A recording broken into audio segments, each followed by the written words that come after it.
Okay, ngayon magbe-blend tayo ng carrots or carrots. So, carrots lang ang ating ingredients and water. So, gagawa tayo ng carrot juice. Maganda to para sa mataas na cholesterol, sa mataas na uric acid. Maganda rin to para mapababa ang iyong creatinine. Maganda rin sa high blood pressure. Ilagay lang natin tong carrots. Dalawang pirasong carrots to kasi tatlo kami iinom ng ate ko, ni nanay, tsaka mas maganda raw to inumin kapag gabi, alas 9 bago ka matulog para ito lang yung laman ng tiyan. Since magbibigay ako kay ate, maaga ako magbe-blend. Tapos lalagyan na natin ng water. Ayan. Anuhin lang natin yung hanggang 3 tao lang. Okay, blend na natin guys.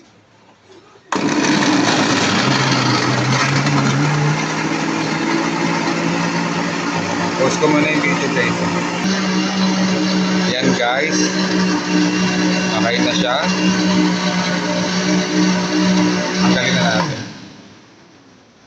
Pero kung healthy ka naman, kahit lagyan mo siya ng banana, yung latundal, tapos lagyan mo ng milk, yan, masarap din yan. Ito po siya. Yan. Okay. Yung sa iba hindi na sinasala eh. Pero ako sasalahin ko. Para mas masarap uminom. Eat lang. Okay. Yan, salain natin siya dito. Yan. Sarap. Yan po yung kalalabasan yan. Hindi ba po? Bibigayin ko pa yan guys. Ito na ang carrot juice. Charan. Yan.